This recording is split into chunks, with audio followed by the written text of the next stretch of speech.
Kif inti George? Jiena tajjeb, grazzi, nispera li intom tajbin ukoll. Manger Grux ta' lit-telespettaturi.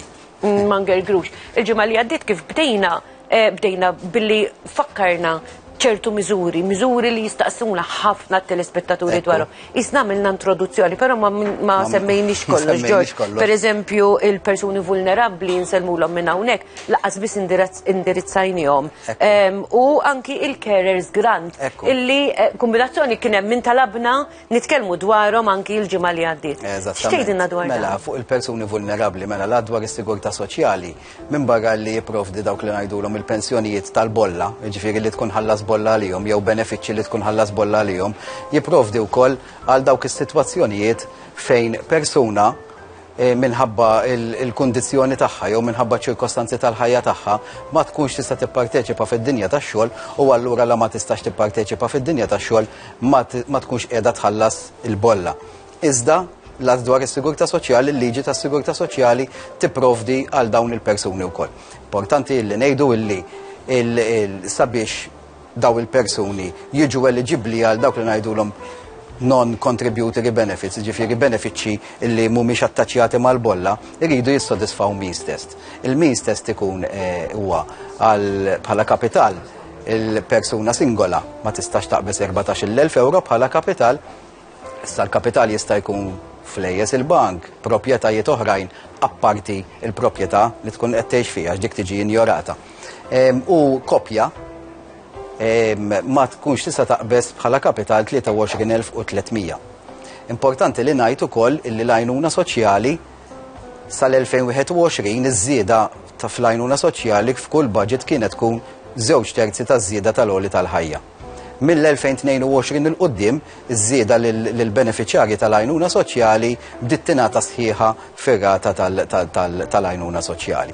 Tajjeb illi ngħid ukoll li d-Dipartiment għandu sezzjoni apposta sabiex kull applikazzjoni li tidħol għal non-contributory benefit, ġifiri għal benefiċċji li mhumiex attaċjati mal-bolla u allura jridu jissodisfaw means test, dik l-applikazzjoni tiġi skrutinizzata mal-informazzjoni kollha across government, ġifiri għandna arranġamenti ma' dipartimenti differenti sabiex dik l-applikazzjoni aħna min-naħa tad-Dipartiment tas-Sigurtà Soċjali nkunu nistgħu niskrutinizzawha u nikklarifikaw jew inkella nikkonfermaw dak li jkun mela il-beneficjarju fl-applikazzjoni tiegħu. Ekku ġifri hemm mezzi hemm metodi fejn jiġu ċċekkjati anke l-informazzjoni li aħna ngħaddu. Għax min-naħa tad-Dipartiment iridu dejjem nikklarifikaw jew inkella nikkonfermaw illi dik l-applikazzjoni, il-kontenut tagħha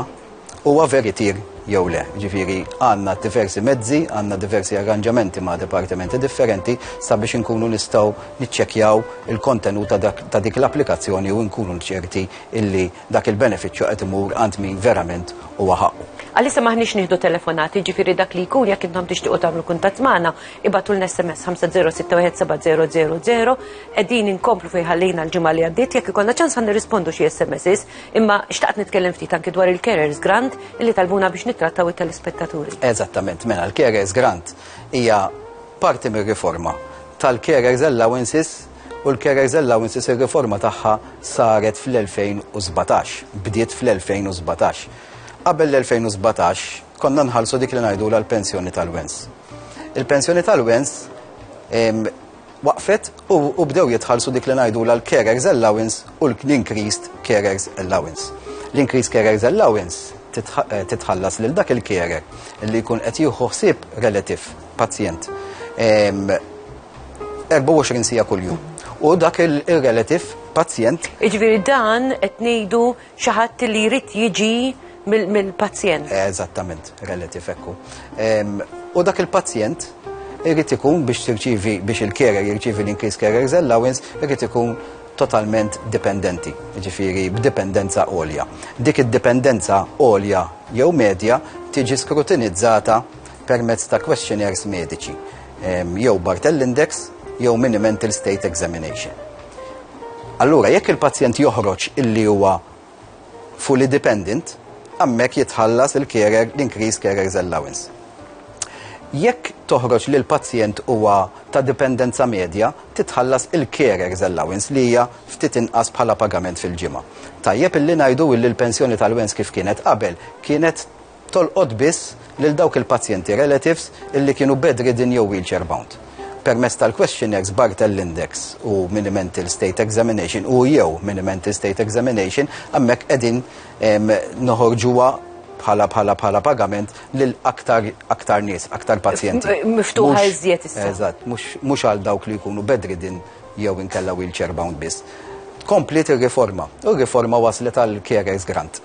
Il-carers grant daħlet għall-ewwel darba fl-2021. U tolqot lil dawk il-ġenituri illi għandhom wilt ta' aktar minn 16 sena li huwa b'diżabilità severa. U dik id-diżabilità severa lil dak il-wilt ma tħallihx joħroġ jaħdem. Ġifieri jirċievi l-Increased Severe Disability Assistance. Il-gauge tagħha, l-iskrutinju tagħha mediku joħroġ minn Bartel Index jew inkella minn Table 10 tal-Impairment Tables Intellectual. Hemmhekk inkunu nafu jekk dak il-wilt jirċivix Increased Severe Disability Assistance jew ħaqqux Increased Severe Disability Assistance jew le. Minħabba li l-ġenitur ma jkunx jista' joħroġ jaħdem minħabba li għandu dak il-wilt disabilità severa li laqqas tħallih joħroġ jaħdem lil dak il-wilt, il-ġenitur irid jieħu ħsiebu il-ħin kollu u allura qed jiġi ristrett illi milli joħroġ fid-dinja tax-xogħol. U daħlet allura dilli ngħidula il-carers grant. Il-carers grant daħlet għall-ewwel darba fl-2021 bi ħlas ta' 300 euro ta' darba fis-sena, tkomplet tissaħħaħ fl-2022 bi ħlas ta' darba fis-sena ta' 500 euro u din is-sena żdiedet għal nofs il-paga minima nazzjonali, jiġifieri żdiedet għal 4,510 fis-sena. Minħabba li huwa pagament għoli, qed jitħallas maqsum fuq 4 darbiet fis-sena. Ġifieri jitħallas kull 3 xhur 1100 u xi ħaġa kull 3 xhur.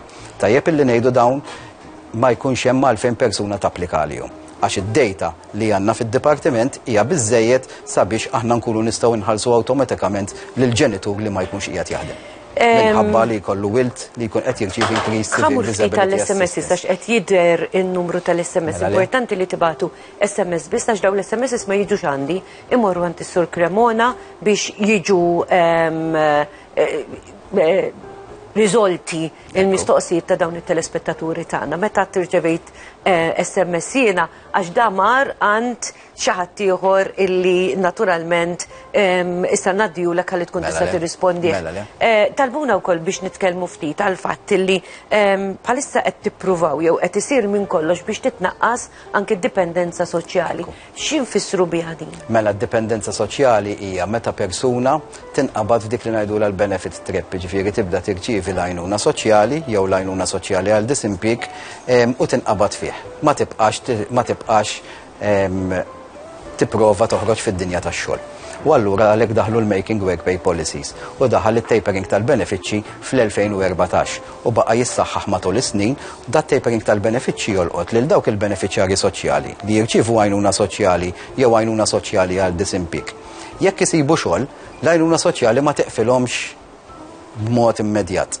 Iżda jibqgħu jirċievu persentaġġ tagħha għal 3 snin sħaħ.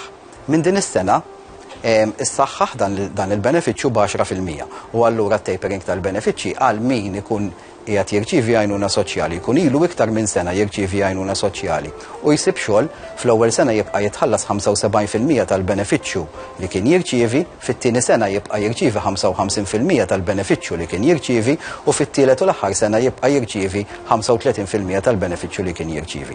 Tajjeb illi ngħid illi wara dawk it-3 snin jekk dak il-ġenitur bit-tfal taħt 23 sena ikun għadu jaqa' fit-thresholds tal-in-work benefit jibda mbagħad b'mod awtomatiku jitħallas l-in-work benefit ukoll.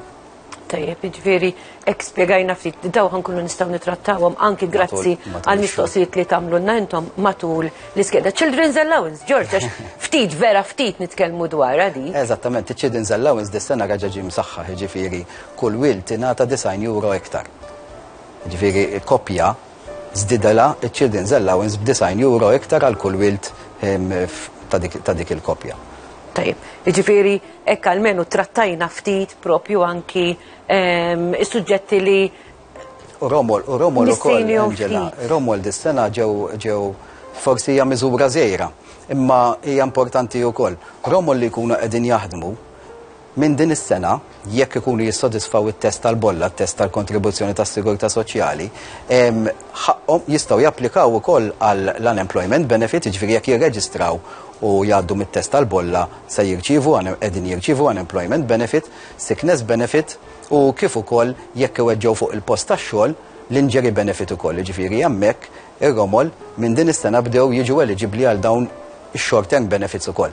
Ħanaqra SMS għandna sinjur jew telespettatur tagħna illi qalilna illi se jirtira f'Diċembru illi ġej u da qed jistaqsi meta għandu jirċievi l-ewwel pensjoni. Batilna n-numru tal-karta tal-identità allura żgur se tina risposta. Eżatt, is-sinjura fil-verità qed tgħidilna li ħadd irtira f'Diċembru li ġej. Ippreparajniela tentative assessment u se tirċevih fil-jiem li ġejjin għax intbagħat diġà. Iżda nigwida illi jekk taħdem din is-sena kollha u mhux tieqaf f'Diċembru li ġej, jiġifieri tieqaf f'Jannar 2024, hemmhekk se nkunu nistgħu noħdula konsiderazzjoni dħul tal-2023 għal dak li ngħidulu biex naħdmu il-pensionable income. Ġifieri il-pensjoni tagħha tista' tkun aħjar jekk taħdem xi ftit ġimgħat iktar u tieħu l-pensjoni minn Jannar 2024. Jannar li ġej. Min Jannar li ġej. Mela ħadd irċievi tentative assessment, jiġifieri ħajkollha kollox bil-miktub. Mela George għandi messaġġ kumulazzjoni semmejna l-pensjoni ta' Romol. Għandi sinjura li għadha kemm bagħtet messaġġ qalt li xtaqt nistaqsi ftit lis Sur Cremona qaltilna jiena separata u għandi d-divorzju fl-2015. Iżewwix li raġel li għandi llum u sfortunatament ir-raġel marat marda terminali. Ir-raġel li għandha ġifieri li mżewġa lilu. Qalt li jekk dan jiġi nieqes jien x'pensjoni tar Romol nieħu bolol għandi sa issa 35 sena min-naħa tiegħi ġifieri u għandu 35 sena qalt li min-naħa tiegħi għandha 25 sena bolol imħallsin. Ir-raġel kien miżżewweġ ukoll qabel iżżewweġ lili.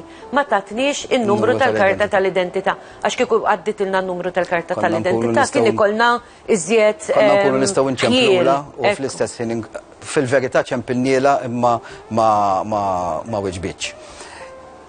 Ħankun qed infisser b'mod ġenerali għal kull min ikun qiegħed f'din it-tip ta' sitwazzjoni. Tajjeb illi ngħidu illi ir-rekwiżiti għal widows pension inbidlu hekk kif daħlet jew ġiet introdotta fil-pajjiż il-liġi tad-divorzju.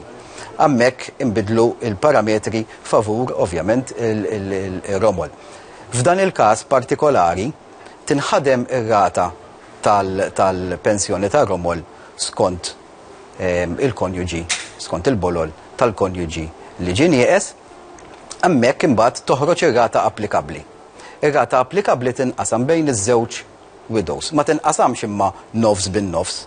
Hemm formola apposta illi tingħata l-ewwel widow tingħata skont iż-żmien li għamlet żmien miż-żewġa miegħu u mbagħad li jkun baqa' id-differenza bejn ir-rata applikabbli li kienet ġiet maħduma u r-rata li rċevit l-ewwel widow tibqa' tirċevija l-aħħar armla.